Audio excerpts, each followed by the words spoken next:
আসসালামু আলাইকুম প্রিয় বিজ্ঞ আইনজীবী বন্ধুগণ, যারা 2025-এর হাইকোর্ট রিটেন পরীক্ষায় অংশগ্রহণ করতে যাচ্ছেন সকলকে স্বাগতম জানাচ্ছি। সাথে আছেন অ্যাডভোকেট ফকির আব্দুল মজিদ।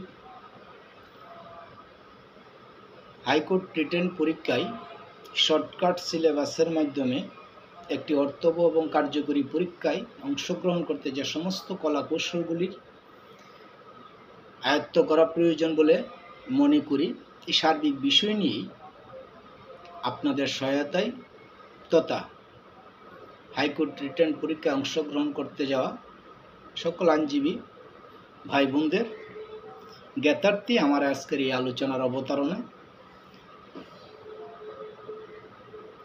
জানি আমি আজকের যে প্রশ্নটার অবতারণা করতে চাই, যে বিষয়টি নিয়ে আলোচনা করতে চাই, সেটা হলো সিভিল সেকশনের আপিল মেমোরান্ডাম ড্রাফট করার যে সমস্ত কৌশল রয়েছে বা যে সমস্ত ধাপগুলি রয়েছে, অর্থাৎ একটি শর্টকাট প্রক্রিয়ায় এবং খুব টেকনিক্যালি একটি সিভিল আপিল কিভাবে ড্রাফট করতে হয় বা কি কি পার্টগুলি থাকে, সেই সার্বিক বিষয়গুলি নিয়ে স্বল্প পরিসরে আপনাদের সামনে আমি আমার মতামত ব্যক্ত করছি। আশা করি যে সমস্ত বিজ্ঞ আইনজীবী বন্ধুদ্বয় ইতিমধ্যেই প্রস্তুতি গ্রহণ করছেন, প্রস্তুতিতে রয়েছেন, 2025-এর হাইকোর্ট রিটেন পরীক্ষায় অংশগ্রহণ করার প্রস্তুতিতে রয়েছেন, আমার এই ক্ষুদ্র আলোচনা এবং প্রচেষ্টা আপনাদের সহযোগী হবে বলে প্রত্যাশা রাখি। প্রিয় বন্ধুগণ, আজকে আমরা আলোচনা করব হাইকোর্ট রিটেন পরীক্ষায় সিভিল আপিল প্রশ্নের আলোকে যে একটি সিভিল ড্রাফট শুরু থেকে শেষ পর্যন্ত যে সমস্ত ধাপগুলি রয়েছে, সেই সমস্ত ধাপে একটি সিভিল মামলা ড্রাফট প্রক্রিয়ায় কার্যত কি কি বিষয়গুলির অবতারণা করতে হয় এবং সেই সমস্ত বিষয়গুলিকে একটি প্রশ্নে সন্নিবেশিত করতে যে সমস্ত বিষয়ের অবতারণা অতীব জরুরি, সেই বিষয়গুলি নিয়ে মূলত আপনাদের সামনে আজকের এই আলোচনা রাখছি। প্রিয় বিজ্ঞ আইনজীবী বন্ধুদ্বয়, একটি সিভিল প্রশ্ন প্রথমেই প্রশ্নে আপনারা লক্ষ্য করবেন যে সর্বশেষ প্রশ্নে যে বিজ্ঞ আদালত থেকে জাজমেন্ট রয়েছে, অর্থাৎ যে জাজমেন্টের আলোকে, জাজমেন্ট এবং ডিগ্রির আলোকে হাইকোর্ট ডিভিশনে আপিলের বিষয়টির অবতারণা করা হচ্ছে, সেই কোন কোর্ট সেই জাজমেন্ট বা ডিগ্রিটি পাস করেছে, সেই কোর্টের বিষয়গুলিকে প্রথমে আপনাদের নোট করে নিতে হবে, অর্থাৎ প্রশ্নের মধ্যে একটি মার্ক করে নিতে হবে। পরীক্ষার সময়কালীন এতটা সময় আপনাদের পাওয়া যাবে না যে জায়গায় পার্ট করে আলাদা নোট করবেন, বা সেই নোট করার কোনো সুযোগও নেই, আলাদা কোনো নোট করার মতো সুযোগ সুবিধাও থাকবে না। সেই ক্ষেত্রে যে বিষয়টি আমি মনে করি করণীয়, সেটি হলো প্রথমে ঠান্ডা মাথায় ধীরস্থিরে আপনারা প্রশ্নটি শুরু থেকে শেষ পর্যন্ত সুন্দর করে পড়ে নেবেন, এবং সেই ক্ষেত্রে যে বিষয়টি প্রথমে আইডেন্টিটি করতে হবে, সেটি হলো যে পাসিং কোড কোনটি। সেই পাসিং কোডের অনেক সময় উল্লেখ থাকে, ডিস্ট্রিক্টের নাম অনেক সময় উল্লেখ থাকে না। যদি সুনির্দিষ্টভাবে উল্লেখ থাকে ডিস্ট্রিক্টের নাম, সেই ক্ষেত্রে সেই নামটিকে ব্যবহার করতে হবে। আর যদি প্রশ্নের ডিস্ট্রিক্টের নাম অর্থাৎ পাসিং কোড কোন জেলার সেই কথাটি উল্লেখ না থাকে, সেই ক্ষেত্রে আপনারা যে কোনো একটি নাম ব্যবহার করলেই, অর্থাৎ যে কোনো ডিস্ট্রিক্টের নাম ব্যবহার করলেই হবে। সেই ক্ষেত্রে আমাদের মুখ্য বিষয়টা হলো, শুরুটা আমরা যেভাবে করব, যে answer to the question number, প্রশ্নের যে প্রশ্ন নাম্বারটি থাকবে আমরা সেই নাম্বারটি লিখে নিব, এবং সেই নাম্বারটি লিখতে গিয়ে অনেক সময় দিকে একটি বিভ্রান্তের সৃষ্টি হয়। প্রথম পেজের ঠিক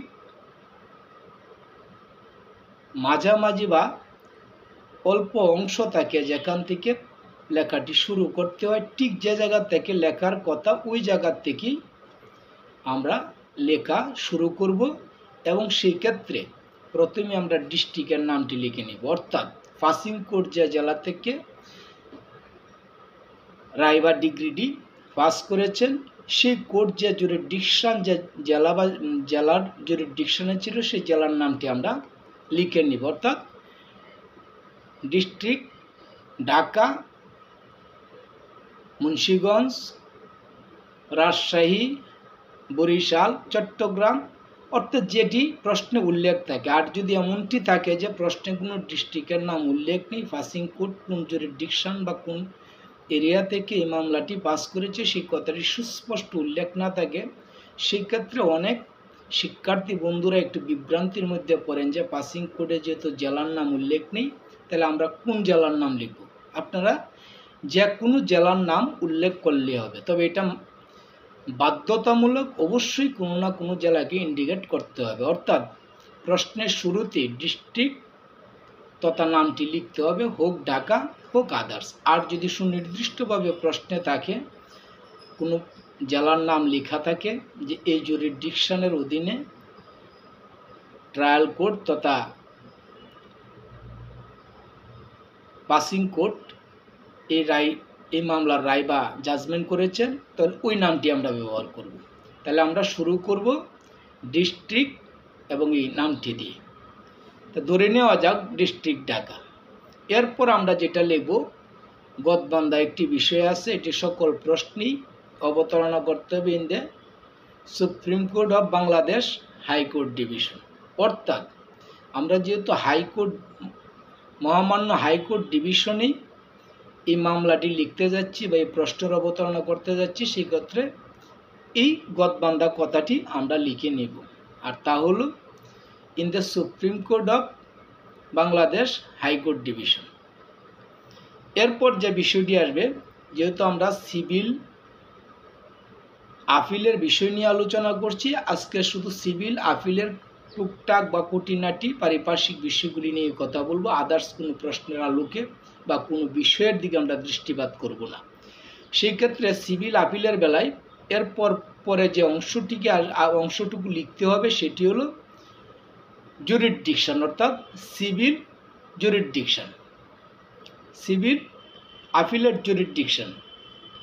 এই কথাটি পরবর্তীতে লিখতে হবে যে সিভিল আপিলের জুরিডিকশন যা হবে ক্যাপিটাল লেটারে। এই কথাটি আবার মাথায় রাখবেন যে প্রত্যেকটি এই লেখা অংশগুলি হবে ক্যাপিটাল লেটারে। এরপরে যেটি আসবে memorandum of appeal from the original degree, অর্থাৎ আমরা যে মূল আপিলের মূল জাজমেন্ট এবং ডিগ্রি থেকে এই মামলাটির অবতারণা হচ্ছে সেই প্রশ্নে আমরা যা হাইকোর্ট ডিভিশনে যে আবেদনটি করতে যাচ্ছি সেটি হলো memorandum of appeal from the original decree. এই বিষয়টি লেখার পরে পরবর্তী পার্ট থাকবে first appeal tender number of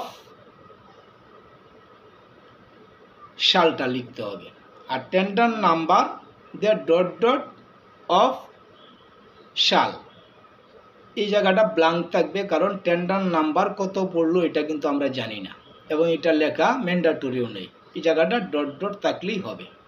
এরপরের অংশ যেটুকু থাকবে তা হলো ফার্স্ট আপিল নাম্বার অফ সাল। তাহলে এই ক্ষেত্রে first appeal number dot dot of সাল, এই অংশটুকু আমরা লিখে নিলেই হবে। এই ছিল একটি সিভিল ড্রাফটিংয়ের সুইচ টাইটেল তথা প্রথম অংশ। এরপরের যে অংশটি আসবে এই অংশটি আবার মনে রাখতে হবে যে এই অংশের প্রত্যেকটি বর্ণই হবে ক্যাপিটাল লেটারে। এই জিনিসটি বদ্ধমূল হিসাবে আমরা প্রত্যেক শিক্ষার্থী ভাইয়েরা মাথায় রাখব। দ্বিতীয় পার্ট হলো ইন দ্য ম্যাটার অফ, এটাও আবার ক্যাপিটাল লেটারে লিখতে হবে, ইন দ্য ম্যাটার অফ। এরপরে লিখতে হবে, যেহেতু আমরা সিভিল আপিল লিখছি আমরা সিভিল আপিলের বিষয়টি লিখব, an appeal under section 96 of the civil procedure code অর্থাৎ আমরা যে সেকশনের আন্ডারে মহামান্য হাইকোর্ট ডিভিশনে আপিল মেমোরান্ডামটি লিখছি সেটি হলো সিভিল প্রসিডিউর কোডের 96 ধারায়। তাই এই কথাটি লিখব যে আমরা কোন সেকশনে এই আপিলটি করতে যাচ্ছি বা আপিল করার হাইকোর্ট ডিভিশনে আপিল করার যে এখতিয়ার রয়েছে নিম্ন আদালতের জাজমেন্ট অ্যান্ড ডিগ্রির এগেনস্টে সেটি হলো সিভিল প্রসিডিউর কোডের 96 সেকশন। তাই আমরা লিখব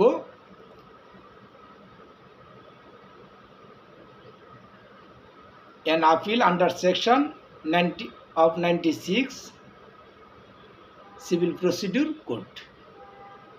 এরপরে যে অংশটি আসবে এটি হলো দ্বিতীয় অংশ। 3 নম্বর অংশটি হলো পক্ষদের নামগুলি ইন দ্য ম্যাটার অফ লিখে পক্ষদের নামগুলি নিয়ে আসা। আর এই পক্ষদের নামের ক্ষেত্রে অনেক শিক্ষার্থী বন্ধুরাই তথা পরীক্ষার্থী বন্ধুদেরই অনেক সময় একটু ভুলের অবতারণা হয়ে থাকে, যে বিষয়টির দিকে খুবই গুরুত্ব দেওয়া উচিত বলে মনে করি। আর সেই বিষয়টি হলো একটি সিভিল আপিলের ক্ষেত্রে পক্ষদ্বয়ের পরিচয়ের বিষয়টি ভিন্ন ভিন্ন হয়ে থাকে ক্ষেত্রভেদে। তেমনিভাবে যিনি মূল মামলায় তথা সিভিল সুইটে টাইটেল সিভিল সুইটে যার অবস্থান ছিল প্লেনটিফ, সেই ক্ষেত্রে এখন ওনার অবস্থা প্লেনটিফ আপিলেন্ট হবে নাকি প্লেনটিফ রেসপন্ডেন্ট হবে, এই ক্ষেত্রে প্রশ্নের আলোকে শনাক্ত করে নিতে হবে যে ওনার অবস্থানটা কোথায় হবে। তেমনিভাবে ডিফেন্ডেন্টের বেলাও ওনার অবস্থানটি কি হচ্ছে এই বিষয়টি প্রশ্নের আলোকে নির্ধারণ করতে হবে।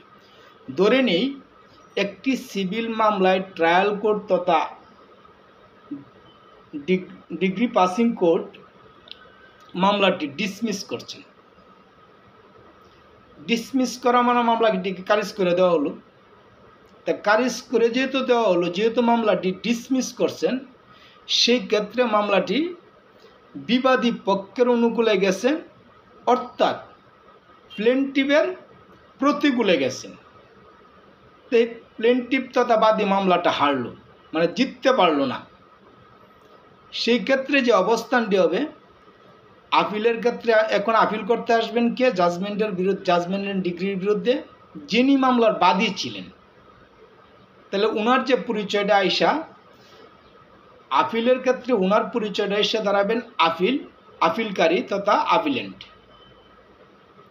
যেহেতু ওনার পরিচয়টা দাঁড়াবে আপিলেন্ট, তাহলে ওনার পরিচয় হবে, আমরা ধরে নিই মিস্টার এ মূল মামলার বাদী ছিলেন তথা প্লেনটিফ ছিলেন। যেহেতু মামলাটি ডিসমিস হয়েছে, এখন ওনার অবস্থান হবেন প্লেনটিফ আপিলেন্ট। অতএব আমরা এই অংশে যা লিখব ইন দ্য ম্যাটার অফ এর অধীন ধরে নিলাম mister A San of dot dot of dot dot, এবং ওনার পরিচয়টা হলো প্লেনটিফ। এরপরে তো উনি এখন পরিচয় হলো উনি আপিলেন্ট। এই ওনার পরিচয় হবে প্লেনটিফ আপিলেন্ট ভার্সাস মিস্টার বি যিনি ডিফেন্ডেন্ট ছিলেন, ওনার পরিচয় হবে ডিফেন্ডেন্ট রেসপন্ডেন্ট। এই হলো দুইটা পার্টির বা পক্ষের পরিচয়।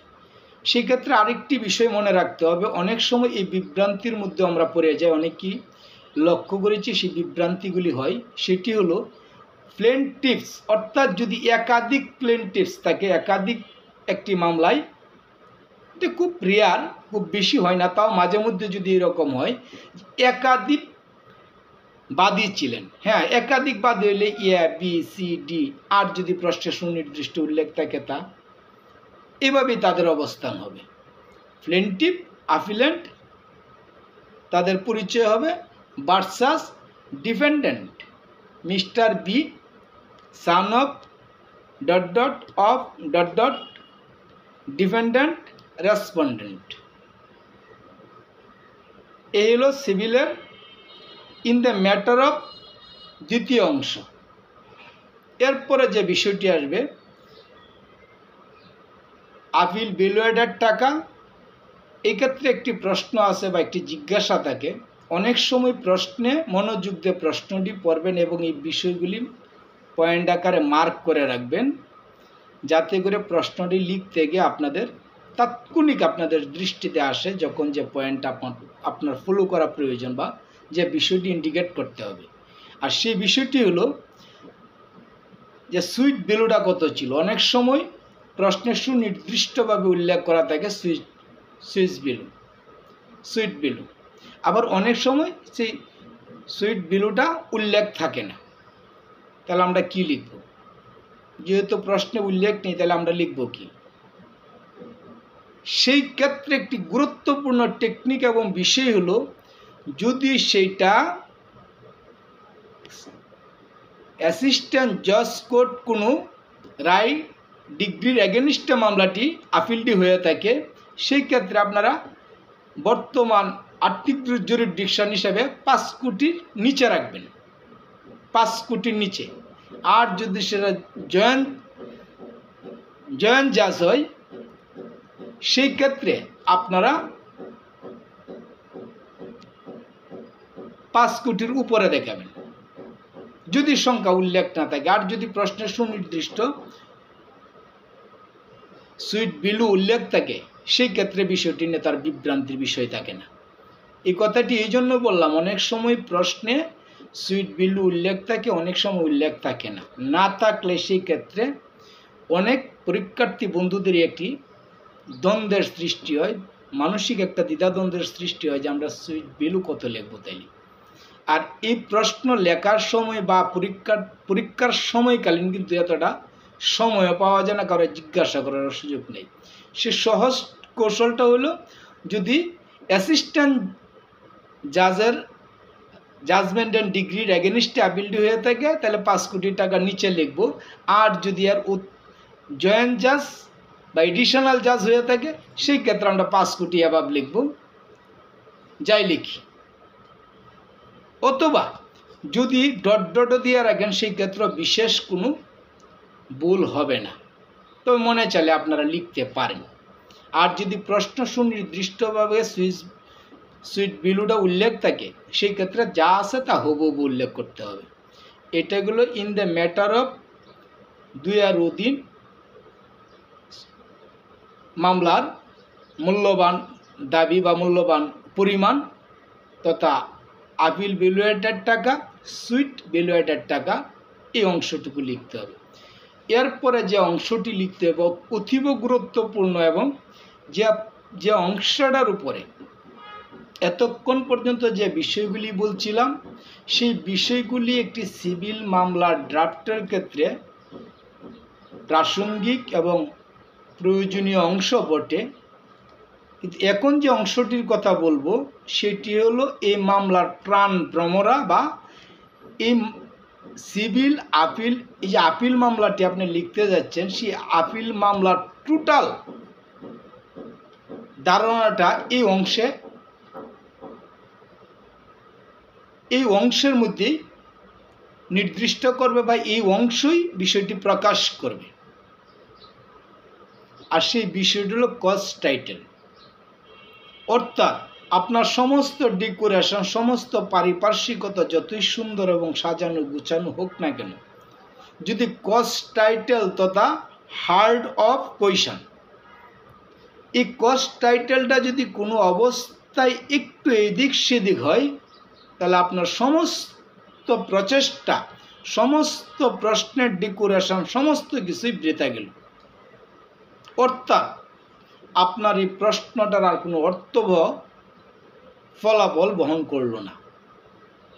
মানে আপনি কিসের বিরুদ্ধে আপিল করছেন, কি চাচ্ছেন, কি বিষয়, মাননীয় বিজ্ঞ আদালত এই কজ টাইটেলটি দেখেই বুঝে নেবেন যে টোটাল বিষয়টা আসলে কি। বাকি বিষয়গুলি প্রাসঙ্গিক বিষয়, জাস্ট এদিক সেদিক একটু ত্রুটিপূর্ণ হলেও খুব একটি ব্যত্যয় হয় না। কিন্তু কজ টাইটেলের বিষয়টি যদি কোনো রকম শুধু সিভিল মামলার ক্ষেত্রেই নয় বা সিভিল আপিলের ক্ষেত্রেই নয়, এনি কাইন্ড অফ প্রশ্ন বা মোকদ্দমার ক্ষেত্রে কস্ট টাইটেলের ক্ষেত্রে যদি ভুল হয় বা সুনির্দিষ্টভাবে যথাযথভাবে বিষয়টিকে উপস্থাপন করতে ব্যর্থ হয়, সেই ক্ষেত্রে কিন্তু মূল প্রশ্নের বা টোটাল প্রশ্নের বা টোটাল মামলাটির মেরিটেই নষ্ট হয়ে গেল। অতএব এই কথাটি এই জন্যই বলছি, এটি অতীব গুরুত্বপূর্ণ প্রত্যেকটি প্রশ্নের ক্ষেত্রে, যেমন civil appeal, civil revision, criminal 561 তথা কোয়াস্টমেন্ট বা ক্রিমিনাল আপিল বা মিসসেলেনিয়াস কেস, তেমনিভাবে রিডের ক্ষেত্রে এই কস্ট টাইটেল অতীব গুরুত্বপূর্ণ একটি বিষয়। তো বিজ্ঞ বন্ধুরা, যে কথাটি বলতেছিলাম, এই কস্ট টাইটেলের বিষয়টিকে গুরুত্ব দিতে হবে এবং কস্ট টাইটেলের বিষয়টি সুনির্দিষ্টভাবে, যে কোনো অবস্থায় কোনো ধরনের ব্যত্যয় না ঘটে। বিষয়টি আরও জোর দিয়ে বলছি, কোনো অবস্থায় একটি আপিল ড্রাফট করতে গিয়ে কস্ট টাইটেলের বিষয়টি খুব সুন্দরভাবে যথাযথভাবে উপস্থাপন করতে হবে, অন্যথায় আপনার সমস্ত প্রচেষ্টায় বৃথায় নামান্তরে ব্যর্থতায় পর্যবসিত হবে। এই জন্য এই বিষয়টিকে গুরুত্ব দিচ্ছি এবং আপনাদের জ্ঞাতার্থে বলবো, মামলার কস্ট টাইটেলটি যথার্থভাবে উপস্থাপন করতে হবে। তাহলে কস্ট টাইটেল লেখার যে সমস্ত রুলস রয়েছে, আজকে আপনাদেরকে সরল অঙ্কের একটি রুলস দেব ইনশাআল্লাহ। শুধু সিভিল আপিলই নয়, এনি কাইন্ড অফ মোকাবেলা, any kind of miscellaneous case, cause টাইটেলের বিষয়টি আর কখনই আশা করি এর ব্যত্যয় ঘটবে না। আর সেই বিষয়টি হলো, কস্ট টাইটেলের যে কয়টি পার্ট আছে, প্রথমত part 4, number 1 judgment date, number 2 passing code, number 3 মামলার নাম্বার, নাম্বার 4 পাসিং কোডের জাজমেন্ট এবং ডিগ্রি। অর্থাৎ কি আদেশ দিয়েছিলেন, মামলাটি কি ডিগ্রি দিয়েছিলেন নাকি মামলাটি ডিসমিস করেছিলেন, যাই করেছিলেন, এই 4টি পার্ট ধারাবাহিকভাবে আনতে হবে, যেখানে কোনো ধরনের ব্যত্যয় ঘটানো যাবে না। তাহলে বিষয়টি যেটি দাঁড়ালো, একটি সিভিল মামলার, সিভিল আপিল মামলায় কস্ট টাইটেলের শুরুটা আমরা যেভাবে করব সেটি হলো, being judgment and decree order date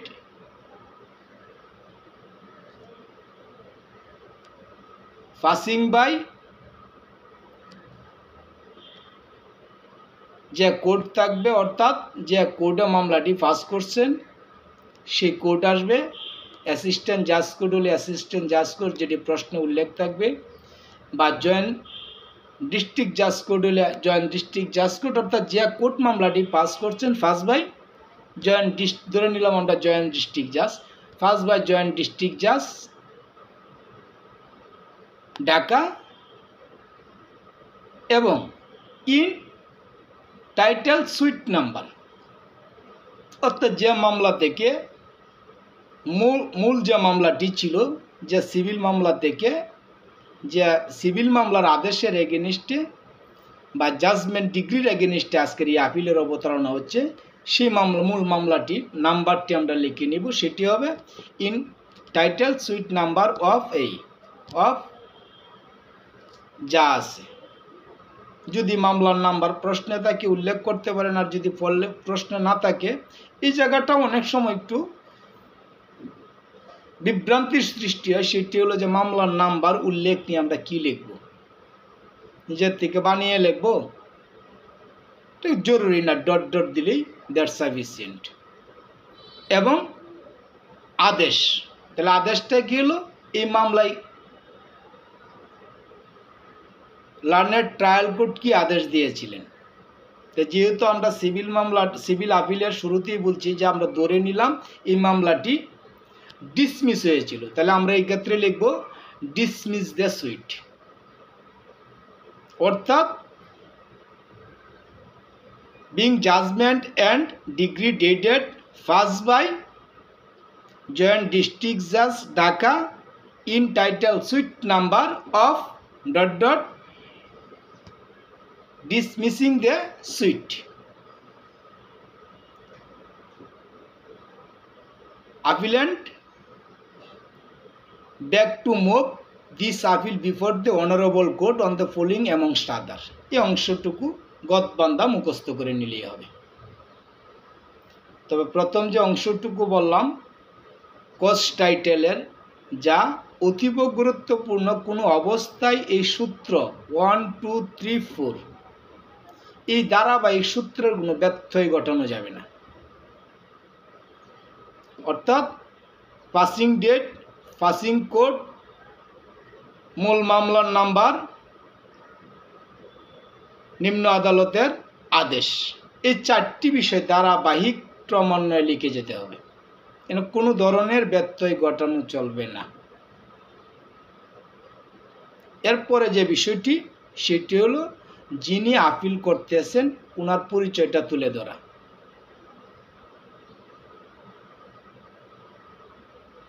সেই হিসাবে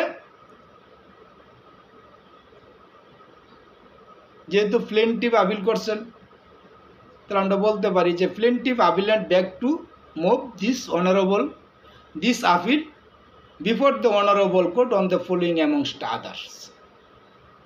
এই গদবান্ধা কথাটি আমরা লিখে যাব।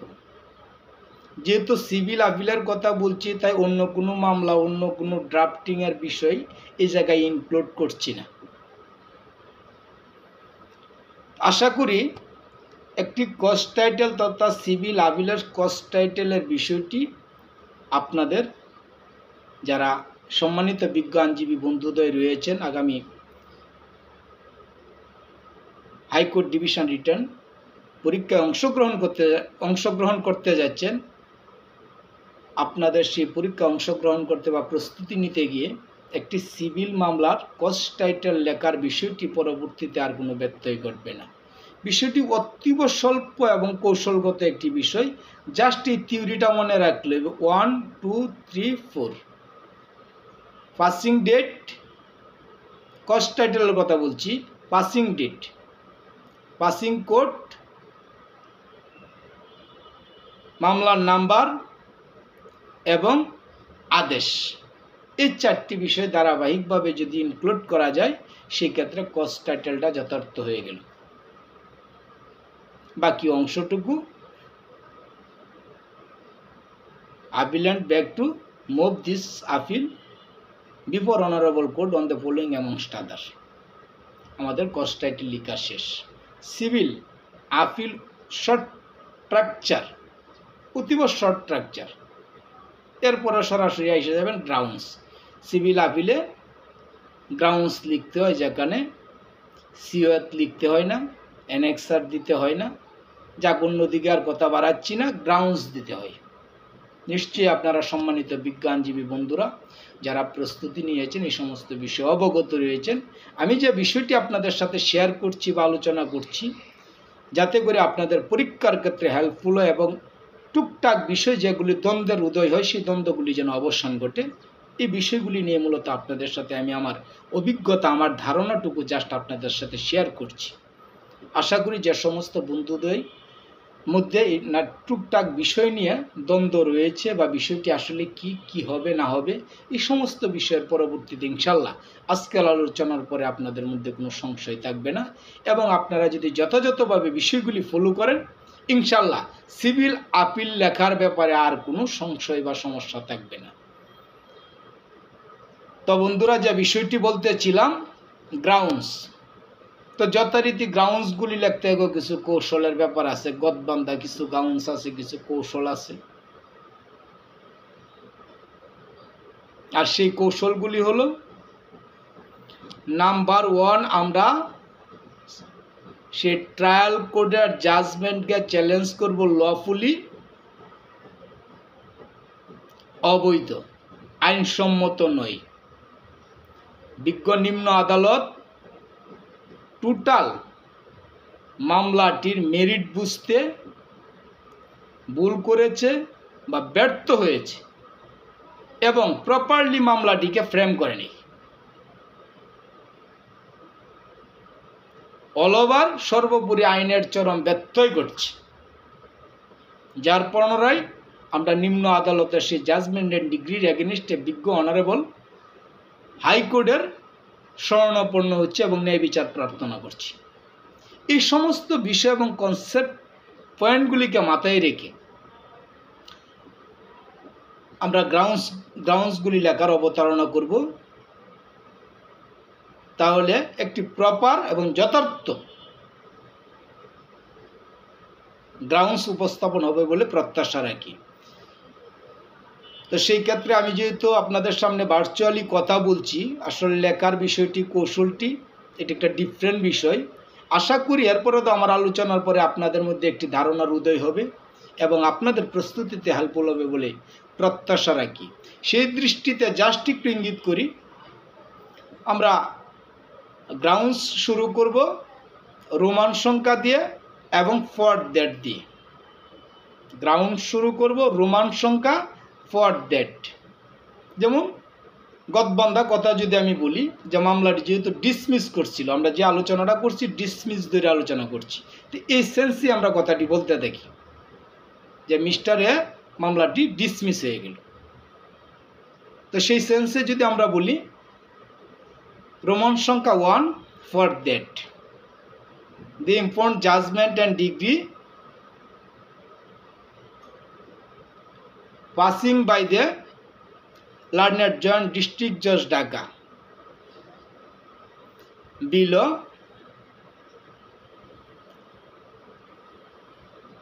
is bad in the eye of law। অর্থাৎ আইনের দৃষ্টিতে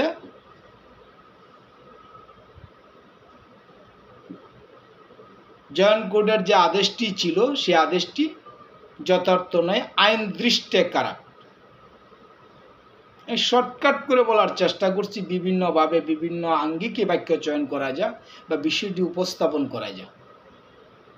এরপরে যে বিষয়টি আনবো, প্রথমে আমরা বলে নিব, এই কথাটি মনে রাখতে প্রথমেই বলে নিব গ্রাউন্ডসের প্রথম বাক্যে আমরা বলে নিব বা প্রথমেই আমরা বলে নিব যেটা আইনসম্মত নেই।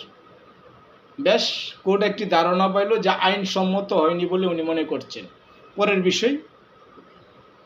পরের বিষয় যে বিষয়টি আমরা বলতে পারি, কোর্ট যে সার্চ ফ্রেম করছেন, অর্থাৎ রোমান সংখ্যা 2 for that the learned trial court has failed to frame the search properly। অর্থাৎ যথার্থভাবে তিনি সার্চ ফ্রেম করতে সক্ষম হননি। Without considering the actual suit merit and the principle of law. অর্থাৎ আইনের মূল নীতি এবং মামলার মূল বিষয়টা বিবেচনা না রেখে উনি যে সার্চ ফ্রেমটা করলেন তা যথার্থ হয়নি। কোর্ট একটি ধারণা পেয়ে গেল, এই জায়গাও ব্যর্থই ঘটাইছে। তারপর আমরা বলে নিতে পারি, যেহেতু আমি ধারণাময় এবং গদবান্ধা বিষয়ের উপরে কথা বলছি, জাস্ট আপনাদেরকে একটি ধারণা শেয়ার করার জন্য, কনসেপ্টটি ক্লিয়ার করার জন্য। পরে আমরা বলে নিতে পারি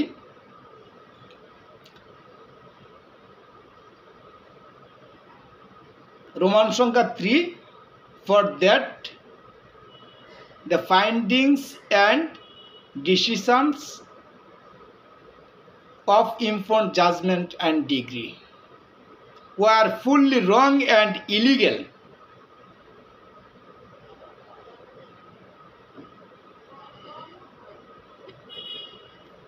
অর্থাৎ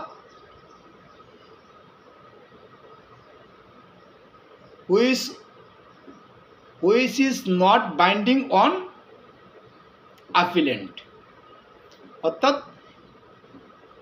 এই বিতর্কিত জাজমেন্ট অ্যান্ড ডিগ্রির যে সমস্ত বিষয়ের উপরে নির্ভর করে এই জাজমেন্ট বা ডিগ্রিটি পাস করা হয়েছিল তা ছিল সম্পূর্ণ ভুল এবং আইন বহির্ভূত, এবং তা আপিলেন্টকারীর উপরে বা আপিলেন্টের উপরে বাধ্যকর নয়।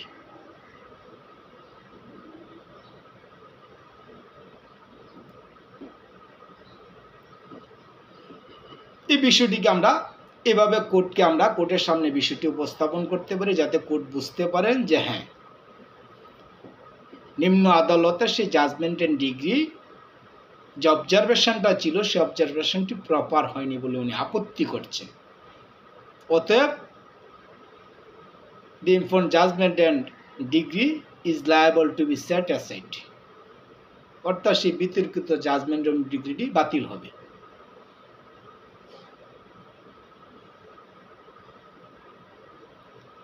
এমনিভাবে মূল লক্ষ্যটি থাকবে একটি সিভিল মামলার গ্রাউন্ডস লিখতে গিয়ে সেটা আইনসম্মত নয় এবং এই কোর্ট যে অবজারভেশন দিয়েছে সেটি প্রপার ছিল না। কোর্ট প্রপারলি মামলাটিকে ফ্রেম করতে ব্যর্থ হয়েছে। কোর্ট প্রপারলি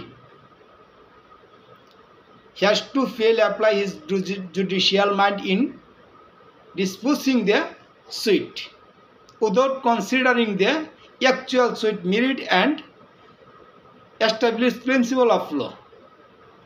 অর্থাৎ আইনের বিষয়গুলিকে কোনো অবস্থায় সে আইনের বিষয়গুলি মূল্যায়ন করতে টোটালি কোর্ট ব্যর্থ হয়েছে। আমরা শেষ অংশে এরকমটা লিখতে পারি যে necessary papers and documents and others evidence will be placed at the hearing time before the honorable court। অর্থাৎ প্রয়োজনীয় বিষয়াদি কাগজপত্র আমরা হিয়ারিং সময় বিজ্ঞ আদালতের সামনে উপস্থাপন করব। এই সমস্ত 4টা থেকে সর্বোচ্চ 5টা গ্রাউন্ডস প্রপারলি দিলে হবে। 10টা 8টা 12টার কোনো নট নিডেড। মূল বিষয়টাকে কোর্টকে বলতে হবে আর সেই কথাটা থাকতে হবে আইনসম্মত হয়নি, নাম্বার 1। নাম্বার 2, ফ্রেম যথার্থ হয়নি। Number 3, findings and decision of the informed judgment যথার্থ ছিল না, এবং উনি জুডিশিয়াল মাইন্ড অ্যাপ্লাই করতে, অর্থাৎ বিজ্ঞ নিম্ন আদালত জুডিশিয়াল মাইন্ড অ্যাপ্লাই করতে বা যথার্থভাবে বিষয়টি মূল্যায়ন করতে ব্যর্থ হয়েছে বা আইনের ব্যত্যয় ঘটেছে। বিদায় the informed judgment ought to have set aside.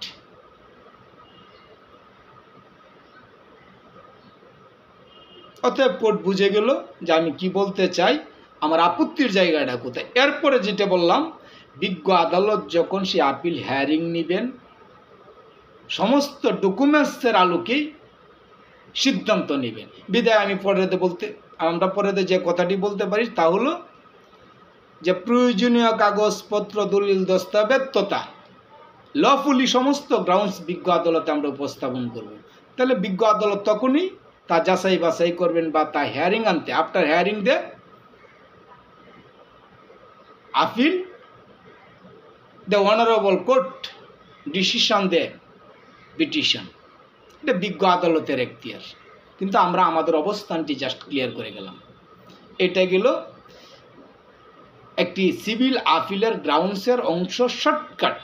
বিভিন্নভাবেই লেখা যায়, বিভিন্নভাবেই লেখা যাবে, অনেকভাবে লেখা যাবে, অনেক আঙ্গিকে লেখা যাবে। এত বড় গল্প কাহিনীর অবতারণার কোনো প্রয়োজন নেই। যেগুলি নিডেড সেগুলি হলেই বিজ্ঞ আদালত বুঝতে সক্ষম হবে বলে প্রত্যাশা রাখি।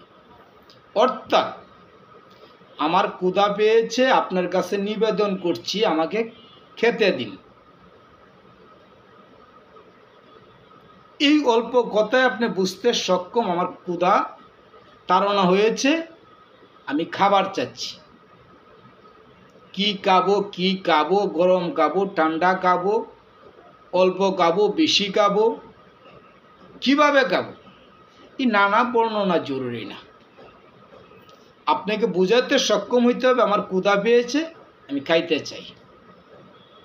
অর্থাৎ অনারেবল হাইকোর্ট জাজকে আমার এটা বুঝাইতে সক্ষম হইতে হবে আমি কি বলতেছি, কি চাই, বিষয়টা কি। উনি যদি তা বুঝতে সক্ষম হয়, ইনশাআল্লাহ দ্যাটস সাফিসিয়েন্ট আনসার। তো প্রিয় লার্নেড বন্ধুদ্বয়, আমরা যারা পরীক্ষার প্রস্তুতি নিয়ে স্বল্প সময়ে নিজেদেরকে গুছাতে যাচ্ছি,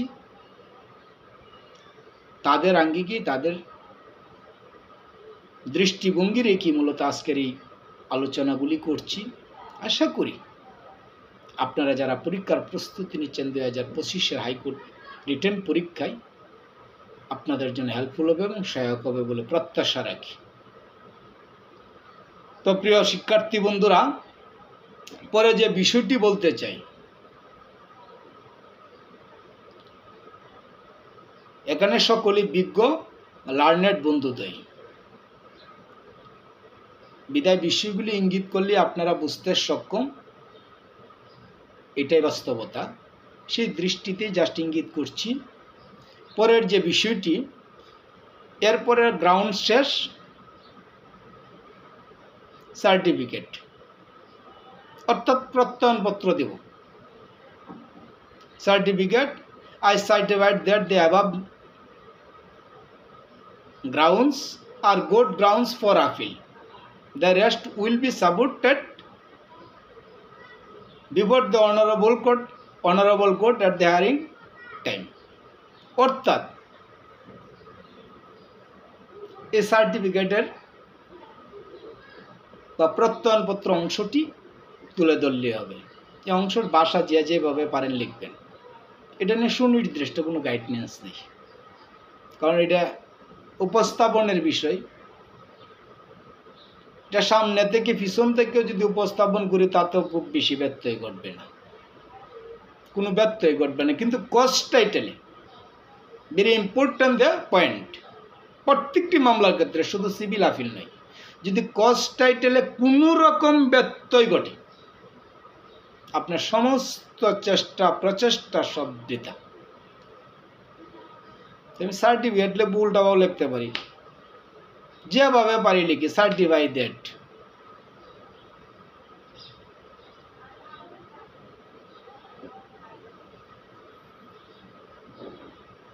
I support the above grounds at the hearing time of appeal। যেভাবেই বলি না কেন, যে ভাষায় বলি, এতে কোনো সমস্যা নেই। আমি ভাত খাবো চেয়ারের উপরে বসে, আমি চেয়ারের উপরে বসে ভাত খাবো, কোনো সমস্যা নেই। বাক্য উল্টাপাল্টা হলো কোনো সমস্যা নেই, শব্দের উল্টাপাল্টা হলো সমস্যা নেই, বিষয়টা বুঝাইতে পারলেই হলো। আমি ভাত খাবো চেয়ারে বৈশা, এটাও যখন আপনি বুঝতে সক্ষম, আমি চেয়ারে বৈশা ভাত খাবো, এটাও সক্ষম, এতে সমস্যা নেই। তেমনিভাবে এটা আপনারা আপনাদের মতো করে শর্টকাট যেভাবে কোর্টকে বুঝাইতে সক্ষম, সে একটি ভাষায় একটি প্রত্যয়নপত্র দিয়ে দিতে হবে। আশা করি বুঝতে সক্ষম হয়েছেন। অ্যাডভোকেট ... প্রত্যয়নপত্র, আইনজীবী হিসাব সেই প্রত্যয়নপত্র দিচ্ছি, অর্থাৎ সমস্ত উপস্থাপন করবে। আইনজীবী হিসাব সিভিল মামলার ক্ষেত্রে সরাসরি পক্ষ না, পক্ষের পক্ষ মানে আইনজীবী। এই জায়গাটা তো একটা সংশয় থেকে অনেকেই জিজ্ঞেস করেন যে প্রত্যয়নপত্রটা কে দিবে, এতে অ্যাফিডেভিট নেই। সিভিল আপিলে অ্যাফিডেভিট লাগে না, আর সিভিল আপিলের ক্ষেত্রে যিনি আপিলকারী তার পক্ষের প্রতিনিধি মানে সম্মানিত বিজ্ঞ আইনজীবী, এটাই উনি দিবেন প্রত্যয়নপত্র। এবার the list of the papers or documents. Number 1 memorandum of appeal, number 2 judgment and decree copy, number 3 ওকালতনামা। আর যদি valuation of suit valuation above 5 কোটির উপরে হয়, সেই ক্ষেত্রে সেকেন্ড জাজেস কপি। তো এই বিষয়গুলি জাস্ট ফর্মালিটি বা ফরম্যাটগুলি মেনটেন করা। অতএব যে বিষয়টি আজকের আলোচনা নির্যাসে বলতে চাই তা হলো একটি সিভিল আপিল ড্রাফটের ক্ষেত্রে প্রত্যেকটি পয়েন্ট ডেকোরেটেড নিডেড, বাট অতীব গুরুত্বপূর্ণ বিষয় হলো number 1 cause title, number 2 grounds. প্রত্যেকটি পয়েন্ট, প্রত্যেকটি পার্টে very needed in writing the civil appeal draft. But the most of the important part, number 1 cause title, number 2 grounds, কারণ এইগুলি যথার্থ এবং প্রপারলি ভাবে উপস্থাপন করতে হবে। নাম্বার 1 আবারও বলছি, নাম্বার 1কে এই জন্যই জোর দিচ্ছি, গ্রাউন্ডস প্রপারলি লিখতে হবে। বাস গ্রাউন্ডসের বাক্য, শব্দ চয়ন উল্টা পাল্টা এদিক সেদিক হইলেও অশুদ্ধ হবে না। কিন্তু কজ টাইটেল লিখতে গিয়ে যদি 1, 2, 3, 4 এই 4 সূত্রের কোনো ব্যত্যয় ঘটে, আপনি সমস্ত প্রচেষ্টায় বৃথা। আশা করি আপনারা বুঝতে সক্ষম হবেন এবং আপনারা যথার্থভাবে আপনাদের সেই কাঙ্ক্ষিত পরিশ্রমের সফলতায় একটি সফল পরীক্ষায় উত্তীর্ণ হয়ে সমস্ত প্রচেষ্টাকে সাফল্যমণ্ডিত করবেন সেই প্রত্যাশায় রাখি। প্রিয় বিজ্ঞানজীবী বন্ধুদ্বয়, যারা হাইকোর্ট রিটার্ন পরীক্ষায় অংশগ্রহণ করতে যাচ্ছেন, সকলের জন্য শুভকামনা রইল। এবং যে কোনো প্রশ্ন, যে কোনো জিজ্ঞাসা কমেন্ট বক্সে এসে আপনারা আপনাদের মতামত রাখতে পারেন। আমি চেষ্টা করব ইনশাল্লাহ। এবং পরবর্তী এপিসোড তথা ভিডিওর লেকচারে সিভিল রিভিশন, ক্রিমিনাল 561 এবং ক্রিমিনাল আপিল, পাশাপাশি রিডের বিষয়ে স্বল্প পরিসরে আলোচনা করার চেষ্টা করব, যাতে করে আপনাদের প্রস্তুতিতে হেল্পফুল হয় সেই প্রত্যাশা রাখি। ভালো থাকুন, সুস্থ থাকুন, আপনারা আপনাদের সেই কাঙ্ক্ষিত লক্ষ্যে এগিয়ে যান সেই প্রত্যাশাই করি। আল্লাহ আপনাদের মঙ্গল করুক।